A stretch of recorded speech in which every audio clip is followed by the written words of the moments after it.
Hey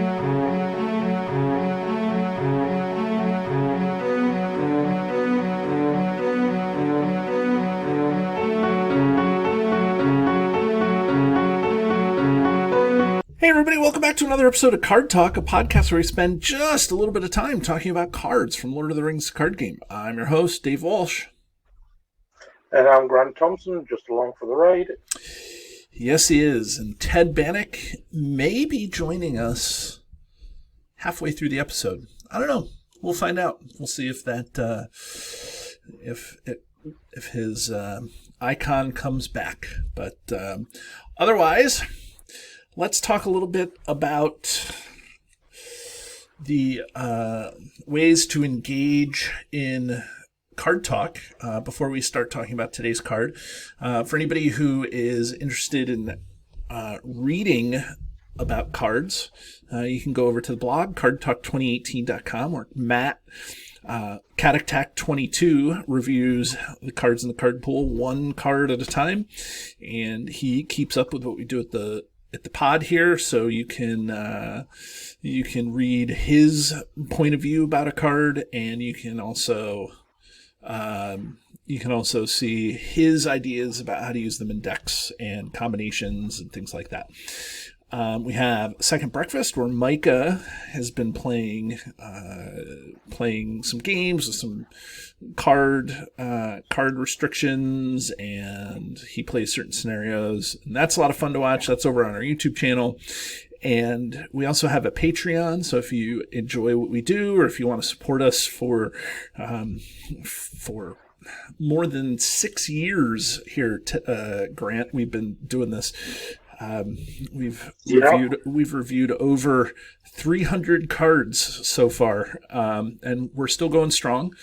But if you appreciate what we do, you may want to become a Patreon or a patron over on our Patreon, patreon.com/cardtalk2018.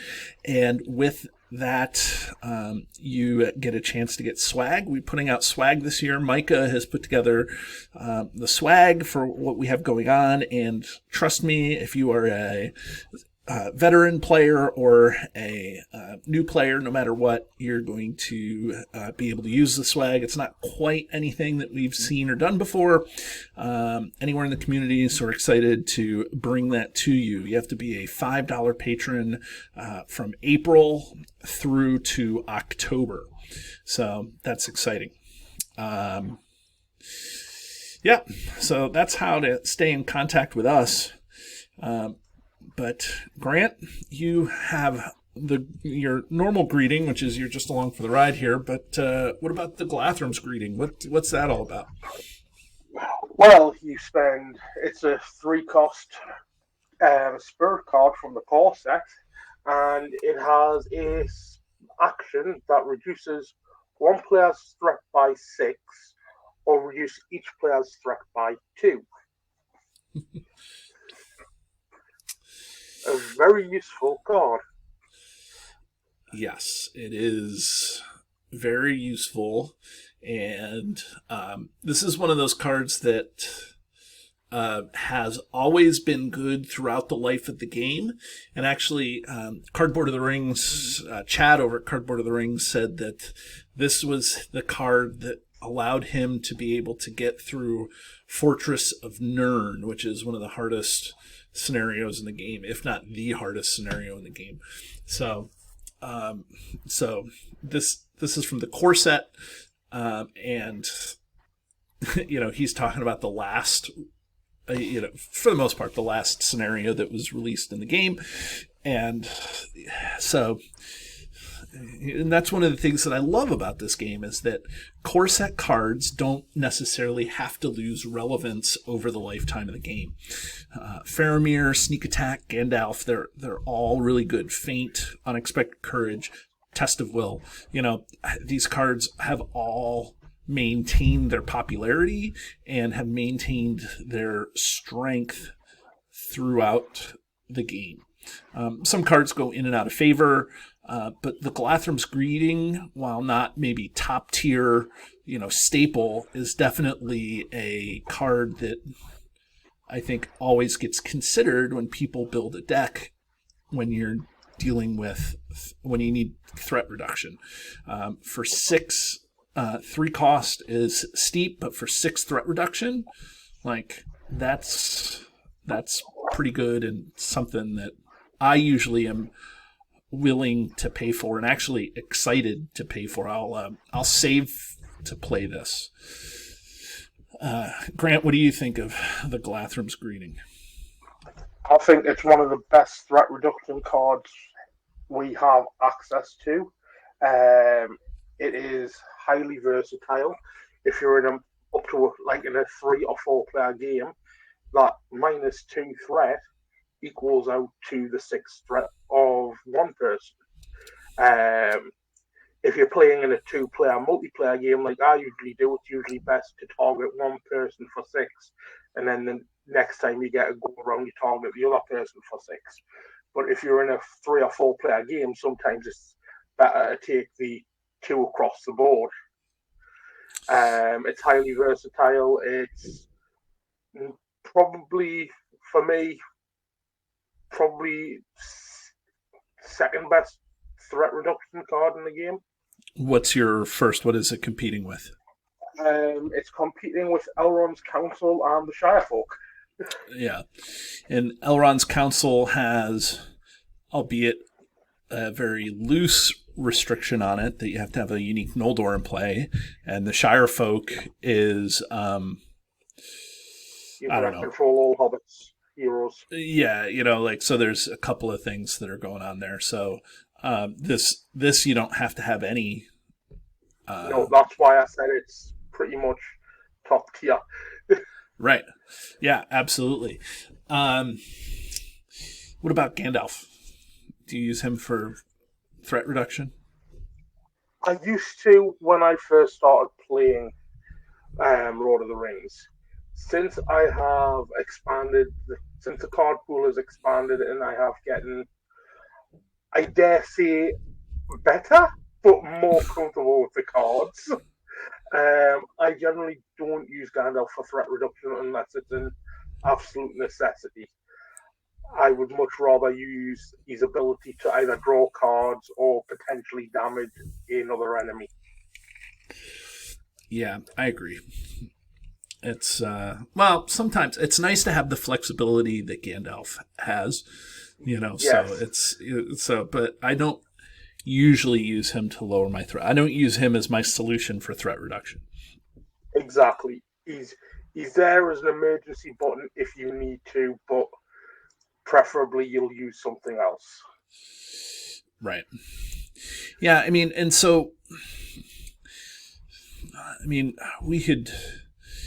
This card goes into just about any deck that is running Spirit. It's best if you have 2 Spirit heroes or a way to have, 2 things generating a Spirit resource.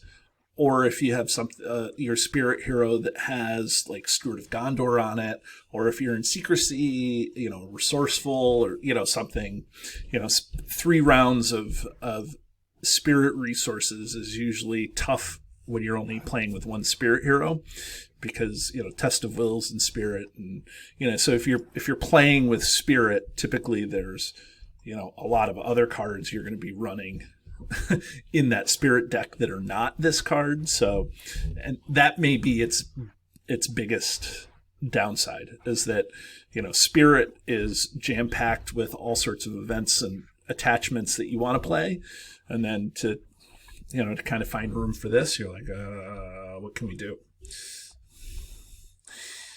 It's funny because this is a card that is so obviously, has Galadriel and Celeborn on it. The flavor text has their a quote from Celeborn,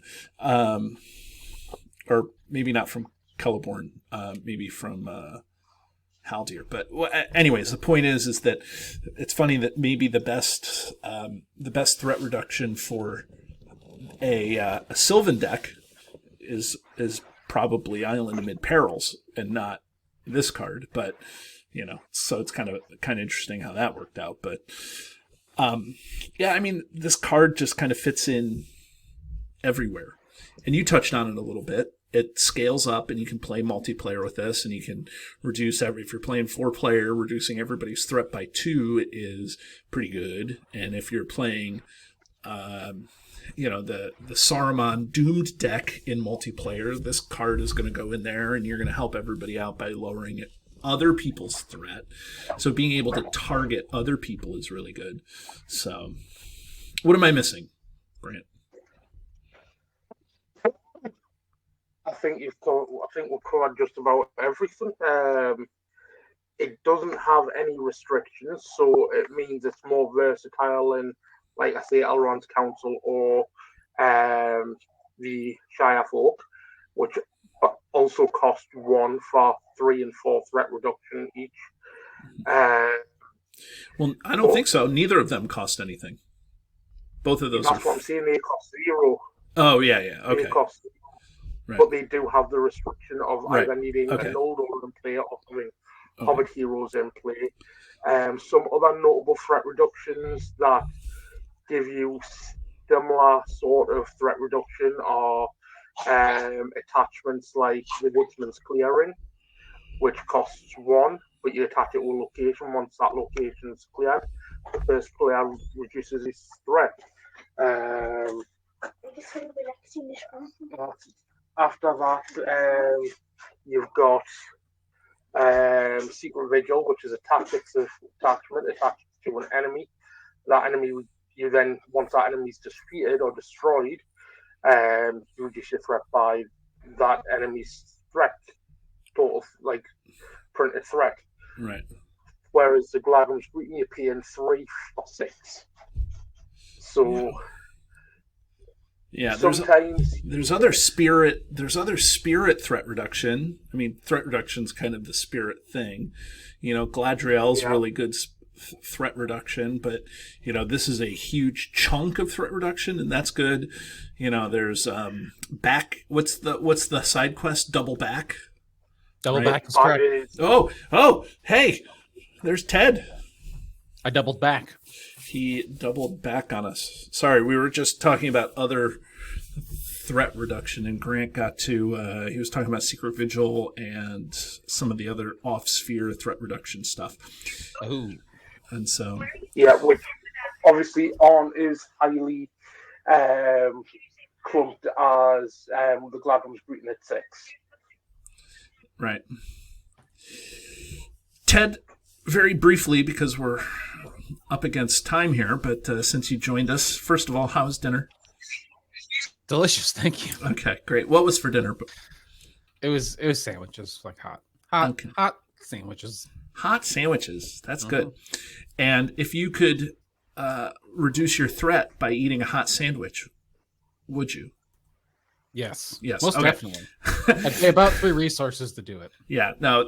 Seriously, Ted, what's your 30-second take on Galadhrim's Greeting, and when you play it and how you play it, and things like that. Is 3 resources a bit hefty? Yes, but it's a big drop, and if I don't have any other way in my deck to fight against it with another hero or another effect, this is kind of a go-to card. And it also, I like it for multiplayer too, because at 3 to 4 players, at 3 players it maintains its value, right? Because you get 2, 4, 6 threat reduction, and then I love it in a 4-player game because then you get a total of 8 threat reduction at 2 for each player. Right. So a lot of times it goes into my multiplayer deck. Plus, you can target a player. So if someone else is in trouble of threading out, you can just say, "Hey, I'm going to drop your threat by 6," and then they get to stay in the game. All of which are really good points, Ted. Yeah. Do you run this in your Saruman Doom deck? Not in Saruman, though. Maybe in 4-player. Maybe, because then you would get 1 threat reduction off it with Saruman, and everybody else still gets 2. Mm-hmm. So you're but you can 7. reduce everybody else's threat. Yeah, you know what I'm saying, or someone else's, right? That's what I'm saying. Because if you're playing Doom cards, you're raising everybody's threat, and then you can reduce other people's threat for being a jerk, right? Yeah. So anything to help offset that, because even though Yeah, it helps. It certainly helps. Absolutely, I would. Yeah. What about the art on this, Grant? You look very, very. It looks like you're studying the art very, very, very. No, I was busy reading an email. Sorry. I I'm glad actually we can like keep your attention here. so it was to do with work, so I quickly double checked what was happening. But no, I actually like the art. But then again, Magali has always done pretty outstanding work for the LCG. Mm-hmm. Yeah, Ted, what do you think of the art? I think it looks great. You know, it depicts what you kind of expect. You know, you see the Lord and Lady of the Wood, and you know they're good characters to pick for, you know, safe haven, threat reduction. Like that's the place, you know, where the Fellowship had some refuge. So yeah, it fits like thematically, and the art itself looks good. So yeah. Yeah. The only thing that I will say about this is, well, for the art is great and it's Magali, but you can tell over the lifetime of the game that she was able to grow in her artistic talents. You know, like this is great art, and then you see something like, you know, Thranduil's art, or you see something like Galadriel's art, you know, and it's just head and shoulders amazing, you know. So this is great, but then you can see her improvement in the art over time, and it's really neat to see that happen. So should we ring this? Let's ring it up. Okay, the Galadhrim's greeting. For anybody who doesn't know or may have forgotten, we have a highly scientific yet arbitrary. I'm going to get that on a shirt. Highly scientific yet arbitrary. Highly scientific. HSYA? Yeah, HSYA. HISA. Okay. We have a highly scientific yet arbitrary system where you rank a card on a scale from 1 to 10, where 1 is one of the best cards in the game, or a card that is the one card to rule them all, and a 10 is the card that we throw back into the fiery chasm from whence it came, or not a very good card in the game. So, Ted, you're late to the party. You're a late adventurer here. So, what do you think of Galadhrim's greeting? You can't even be influenced by anything that Grant said, because I didn't hear it. You didn't hear any of it, or anything you said for much of that matter. I'm gonna give it like a 2.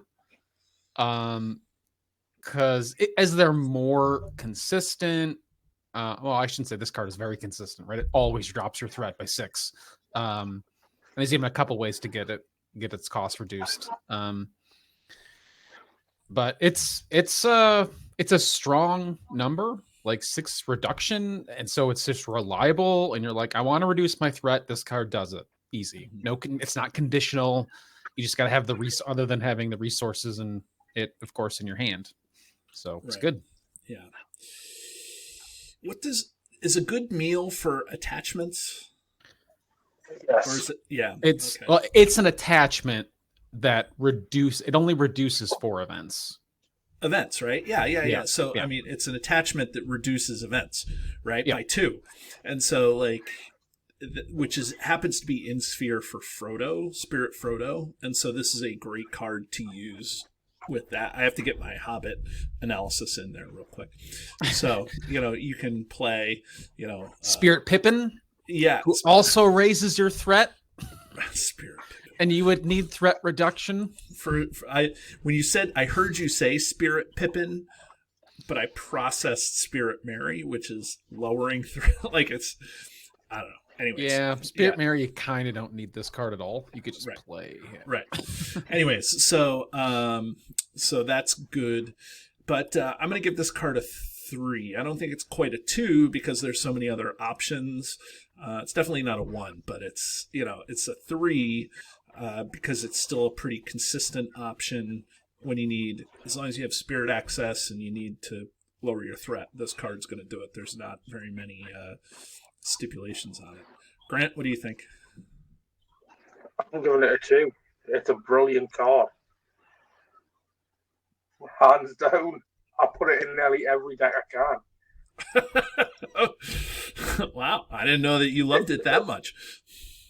If I need access to Spirit, if I've got access to Spirit and I'm running a reasonably high threat deck, I'm putting this in, even if I've got access to better options. Okay, yeah. I mean, I don't blame you.